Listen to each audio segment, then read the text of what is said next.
భయపడకుడి, నీ తల వెంట్రుకలన్నీ లెక్కింపబడి ఉన్నవి అన్నాడు. బ్రదర్, ఎంత ఇంట్రెస్ట్ తెలుసా నువ్వు అంటే దేవునికి. నువ్వు అనుకుంటావు నన్ను పట్టించుకోవడానికి. నేను చెప్తున్నాను, ఒక్క రోజు కూడా నిన్ను మర్చిపోయిన రోజు లేదు దేవుడు. ఒక్క రోజు కూడా నిన్ను మర్చిపోయిన రోజు లేదు. నిన్ను ఇంత ప్రేమగా నిర్మించిన వాడు, నీ జుట్టంతా లెక్కేసి కూర్చున్నవాడు, నీకు ఇంత ఆహార్యాన్ని ఇచ్చిన వాడు, దేహాన్ని ఇచ్చిన వాడు, నీ లైఫ్ను డిజైన్ చేయకుండా ఉంటాడా? నేను చెప్పనా, నీకు ఎప్పుడెప్పుడు ఏమేమి కావాలో, ఎప్పుడెప్పుడు ఏమేమి రావాలో, ఏ టైంకి ఏది అందాలో ముందే సిద్ధపరిచి ఉంచాడు. నువ్వు అనవసరంగా జుట్టు పీక్కోవద్దు.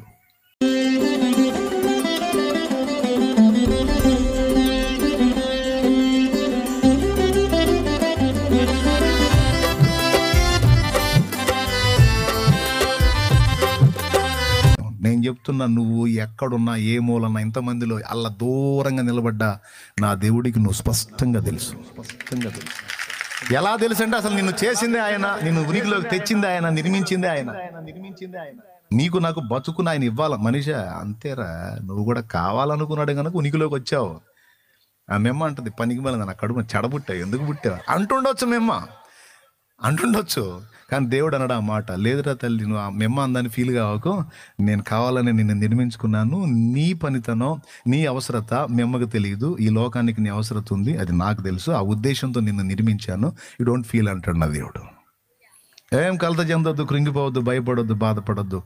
ఇది ఒక సుధాకర్కి లేదా మనీషాకి మాత్రమే కదా. ఇక్కడ కూర్చున్నటువంటి వాళ్ళు, చదువుకున్నోళ్ళకి, చదువు లేనోళ్ళకి, అందమైన వాళ్ళకి, అందహీనంగా ఉన్నోళ్ళకి, నల్లటోళ్ళకి, ఎర్రటోళ్ళకి, పొట్టోళ్ళకి, పొడుగోళ్ళకి, ఎవరెవరికి ఏ షేపులు ఇచ్చాడో, చక్కని ముక్కోళ్ళకి, సట్టి ముక్కోళ్ళకి, ఏమంటే అందరికీ చెప్తున్నాను నేను, అందరికి చెప్తున్నాను. ఇక్కడ ఉన్నవాళ్ళు లైవ్లో కూడా చాలామంది ఉన్నారు, సన్నటోళ్ళు ఉన్నారు, లావుటోళ్ళు ఉన్నారు, పాపం నిలబడ్డాడు కూడా అంతే ఉన్నాడు. దేవునికి స్తోత్రం. సో వాడు అనుకుంటాడు, దేవా అందరినీ సన్నగా చేసి నన్నెందుకు తండ్రి ఇలా చేశావని. దేవుడు అంటాడు, అందరినీ సన్నగా చేసి రాక పుట్టింది రా, నువ్వు కాస్త బొద్దుగా దుబ్బుగా ఉంటే బాగుంటావు అని చేశాను అంటాడు. దేవునికి మహిమ కలుగును గాక. చెప్పండి, గట్టిగా చెప్పండి. ఇప్పుడు నువ్వు ఒప్పుకున్నా ఒప్పుకోకపోయినా అందరినీ నిర్మించిన నిర్మాణకుడు దేవుడా కాదా? ఆయన అనుకోకుండా నువ్వు నేను ఉనికిలోకి వస్తామా? ఏమండి, ఎవరు పుట్టారా? నీ భార్య కందంటగా అంటే, అమ్మాయి పుట్టిందే అమ్మాయి అని మొహం పెడతాడు. ఏంది అట్ట పెట్టా? ఏం పెట్టేది ఏముంది, అమ్మాయి అంటే ఎన్ని బాధలు నీకేం తెలుసు? ఆల్రెడీ ఒక ఆమె ఉంది, మళ్ళీ ఇంకొక ఆమె పుట్టింది అంటాడు. అబ్బాయి పుడతాడేమో అని ఆశ. నర్సు వచ్చి చెప్పిద్ది, మీకు మంచి పాప పుట్టిందండి అంటది. పాప, మంచి పాప, మంచి పాప, ఆల్రెడీ మంచి పాప ఉందమ్మా, మళ్ళీ మంచి పాప, నాకు మోగిద్ది ఇప్పుడు ఆయన అనుకుంటాడు. ఇక ఇంతే ఫీలింగ్. అమ్మాయి పుట్టిందా? ఎవరు పుట్టారు? ఏంటంటే ఏం బిడ్డ? అమ్మాయిలే అంటాడు. ఇక ఆ పుట్టిన తర్వాత ఇక అందరి సలహాలు ఏం తెలుసా? మరి ఆడపిల్ల అంటే మరి ఎట్రా, మరి ఏమన్నా డబ్బులు ఏక తప్పిద్దా, వేస్తాలే బ్యాంకులో, అప్పుడు వచ్చిన ఆ పొలం అమ్మిన తాలూకు ఉన్నాయి ఇక 4 లక్షలు, ఈ పిల్లకు 2, నా పిల్లకు 2 వేస్తాలే అంటాడు. Future planning. ఇప్పుడే ఫిక్స్డ్ డిపాజిట్ చేస్తే పిల్ల లైన్లోకి వచ్చే నాటికి అక్కడిక్కడ చూసుకోకుండా అప్పటికి డబ్బులు వస్తాయని తండ్రి, తెలివైన తండ్రి తల్లి ముందే ప్లాన్ చేసుకుంటారు. పిల్ల పుట్టింది అనగానే బ్యాంకులో ఏమండి అంతంత మాత్రం ప్రేమలు ఉన్న ఈ తల్లిదండ్రులే ఫ్యూచర్ ప్లాన్ అంత అద్భుతంగా డిజైన్ చేయడానికి ఆలోచిస్తే, అసలు నీకు ముక్కిచ్చి, కళ్ళిచ్చి, మూతిచ్చి, నోటో పళ్ళిచ్చి, అసలు టోటల్ డిజైన్ అంతా ఇంత రిస్క్ చేసి నీ తల మీద వెంట్రుకలు ఇచ్చి, ఆ వెంట్రుకలు ఎన్నో కూడా లెక్కేసి, మరి రోజుకి 2 సార్లు దిగుతావు నువ్వు, ఎగబడి దిగుతావు. అర్థం కనపడితే చాలు కొంతమంది జెంట్స్ అంటూ ఉంటారు. నేను చెబుతాను, తెగ దువ్వావు కదా, ఒకసారి అని లెక్కేసుకున్నావా? పొరపాటుని ఎవడన్నా 1, 2 లెక్కేసుకుంటే మెంటల్ హాస్పిటల్కి తీసుకెళ్తారు. స్తోత్రం. లెక్కేసుకుంటే మెంటల్ హాస్పిటలే. ఏందన్నయ్యా అబ్బాయి, ఏందయ్యా జుట్టు లెక్కేసుకుంటున్నాడు ఏంది? సరే అబ్బాయి లెక్కైపోయినా అబ్బాయిని కూర్చోబెట్టి అమ్మ లెక్కేసింది అనుకో జుట్టు, ఈ కొడుకు ఆ తండ్రి ఇద్దరు కలిసి తీసుకెళ్తారు ఆమె ఆసుపత్రికి. నాన్న ఏది నాన్న అమ్మేది నా జుట్టు పట్టుకొని లెక్కేస్తుంది.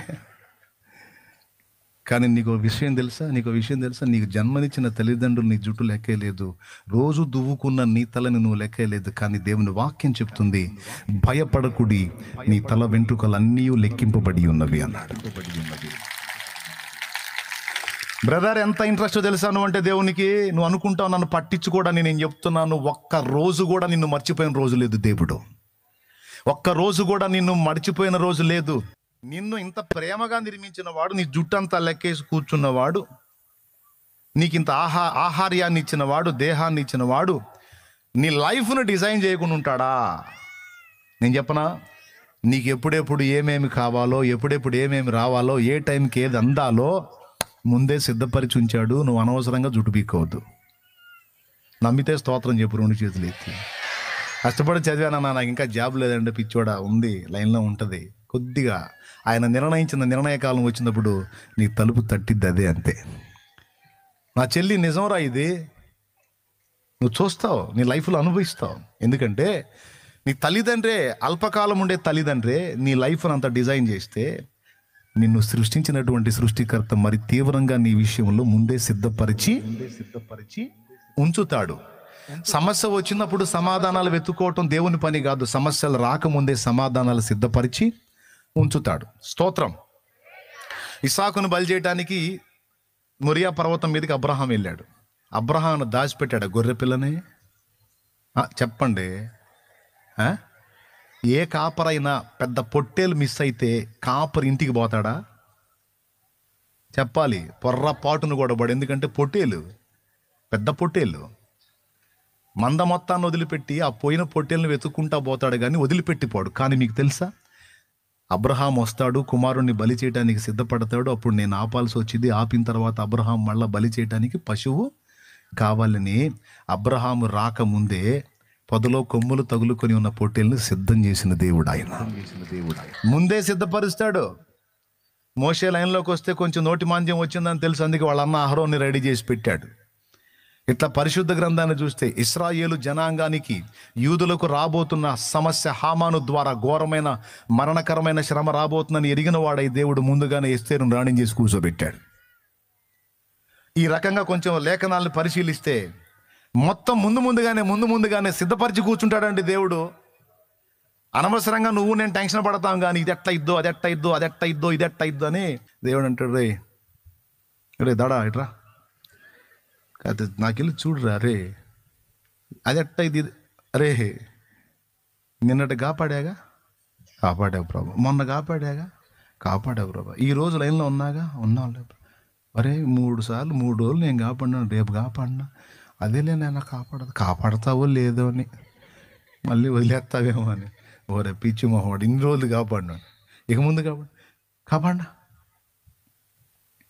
ఆ నిశ్చయత కలిగి మనం ఉండాలి. రెండవది, నిన్ను ఇప్పుడు కాదు ప్రేమించింది, అస్సలు నువ్వు నిర్మించబడక ముందే నీ సమస్యకు పరిష్కారాన్ని రెడీ చేసి అందుకోసం తన ప్రాణాన్నే పణంగా పెట్టడానికి ఇష్టపడి ఎప్పుడు ప్రేమించాడో తెలుసా? నువ్వు పుట్టినప్పుడు కాదు, అసలు తల్లి గర్భమందు నీవు రూపింపబడక మునుపే ఆయన నిన్ను ఎరుగున్నాడు, నిన్నప్పుడే ప్రేమించున్నాడు ఆయన. ఎంత ప్రేమ నువ్వు అంటే ఆయనకి. అందరు చెప్పండి, ఎంత ప్రేమ? ప్రాణము పెట్టున్నంత ప్రేమ. ఏమండి, శాసించటమే తప్ప శాసనానికి లోబడటం తెలియని నా ప్రభు పొంతి పిలాతు సభలో వదకు తేబడిన గొర్రె వలె మౌనంగా తలదించుకున్నాడు. ఎవరిని ప్రేమించో తెలుసా? నిన్ను ప్రేమించే, నన్ను ప్రేమించే. కెరూబులు, శరాపులు, దూతలు, మహాదూతల చేత నిత్యము స్తోత్రాలు, స్తుతులు గైకొనే నా ప్రభు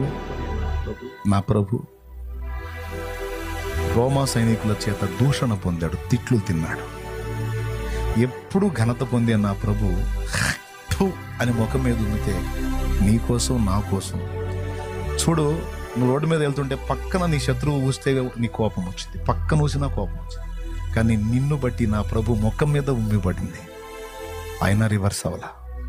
ముసుగు వేసి పిడిగుద్దులు గుద్ది, బోధకుడా నిన్నెవరు గుద్దారో ప్రవచించు అని ఆయనను తూలనాడి, ముఖం మీద వెంట్రుకలు పెరిగి, జుట్టు పట్టి వెనక లాగి డొక్కలో గుద్ది ముఖం మీద కొట్టి ముక్కుల వెంట రక్తం, చెవుల వెంట రక్తం, నోటి వెంట రక్తం. ఇవన్నీ ఎవరి నిమిత్తమో తెలుసా? నీ కోసం ఆయన అనుభవించడానికి ఇష్టపడ్డాడు. నీ కోసం అవమానాలు సహించాడు, దెబ్బలు తిన్నాడు. 3 సార్లు ఆ మోయశక్యంగాని భారమైన సిలువను తన మీద వేసుకొని పడ్డాడు.